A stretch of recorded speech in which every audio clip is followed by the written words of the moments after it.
On va aujourd'hui plonger dans les coulisses du pouvoir et avec un document qui est assez exceptionnel, les mémoires de Patrick Buisson. C'était l'un des conseillers les plus secrets et on peut le dire, les plus controversés de Nicolas Sarkozy. C'est vraiment un voyage au cœur d'une présidence qui a marqué un tournant dans la politique française et c'est raconté par celui qui était littéralement dans l'œil du cyclone. Alors attention, son livre, La cause du peuple, ce n'est pas du tout un éloge, c'est même le contraire. C'est un récit de combat, le récit d'un homme qui se sentait à la fois au centre du jeu politique, mais en même temps en opposition constante avec l'établissement qui l'entourait.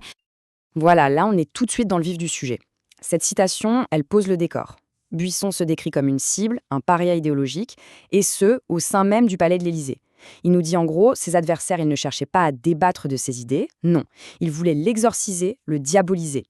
Et ça, il faut bien le garder en tête parce que c'est essentiel pour comprendre tout ce qui va suivre. Mais au fait, qui est Patrick Buisson? À la base, c'est un historien, un journaliste, issu de l'extrême droite.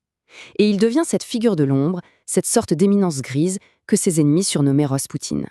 Sa position était unique, et ça lui a donné un point d'observation absolument sans pareil sur les rouages du pouvoir, les luttes d'influence et toutes les contradictions du quinquennat de Sarkozy. On en arrive maintenant à la première grande critique de Buisson. Pour lui, la présidence Sarkozy, ça n'a pas été juste un changement de politique. C'était bien plus profond, une véritable mutation de la nature même du pouvoir présidentiel. Et pour décrire ça, il forge un concept clé, la téléprésidence instantanée. L'idée, c'est que la légitimité ne vient plus vraiment de l'action politique ou de la profondeur des réformes, non, elle vient de l'omniprésence médiatique. Le pouvoir devient une performance, un spectacle 24 heures sur 24 pour les chaînes d'infos en continu. Et cette phrase, elle résume tout. L'image prend le pas sur le message. Être reconnu dans les médias devient plus important que d'être compris par les citoyens. Et ça, c'est une rupture fondamentale avec la conception qu'on se faisait, traditionnellement, de la fonction présidentielle. Alors concrètement, comment ça s'est manifesté? D'après Buisson, de plusieurs manières. D'abord, la vie privée, qui devient un spectacle public. Vous vous souvenez peut-être du « avec moi, tout est transparent ». La politique aussi se transforme en storytelling. Raconter une belle histoire devient plus important que d'agir sur le réel. Et enfin, l'autorité, qui est normalement fondée sur une certaine distance, est remplacée par la séduction, par le charisme. Mais au-delà de ce style de présidence, Buisson décrit une époque qui est marquée par une profonde bataille idéologique, une sorte de guerre culturelle qui, d'après lui, a défini les vrais enjeux du quinquennat, bien au-delà des apparences. Buisson met en lumière ce qu'il voit comme une confrontation entre deux visions du monde. D'un côté, il y a ce qu'il appelle la doxa mondialiste, cet impératif d'être mobile, flexible, de rompre avec le passé. C'est pour lui la vision des élites. Et de l'autre côté, il y a une aspiration populaire à ce qu'il nomme un enracinement dynamique. C'est l'idée que le progrès ne peut se faire qu'en s'appuyant sur un héritage, une tradition, un peu comme un rempart contre l'incertitude du monde. Alors, comment Sarkozy a-t-il navigué entre ces deux mondes? Eh bien, selon Buisson, en utilisant la triangulation. C'est une tactique bien connue en politique, ça consiste à brouiller les pistes, à aller piocher des idées à gauche, puis à droite.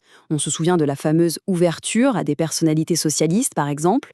Le but, c'est d'essayer de dépasser les clivages traditionnels. Mais c'est là que ça coince. Toute la tension de cette stratégie est là. Buisson alerte Sarkozy sur ce paradoxe. En cherchant à tout prix l'approbation de l'établissement, des notables, il risque de se couper de sa base populaire.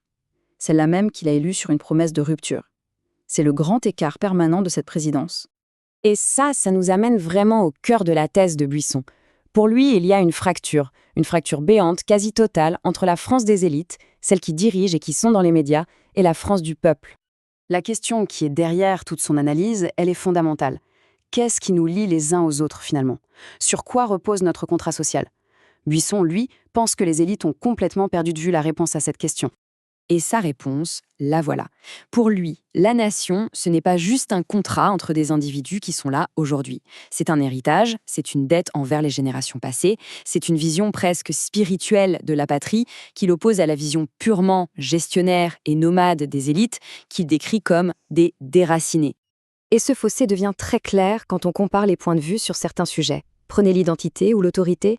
Buisson affirme que les élites et le peuple ne parlent tout simplement plus la même langue. Pour les uns, la tradition, c'est un obstacle, pour les autres, c'est un refuge.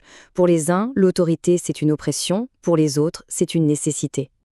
Et la conclusion logique de tout ça, la voici. Selon Buisson, la classe politique gouvernait une France de fiction, une France vue à la télé.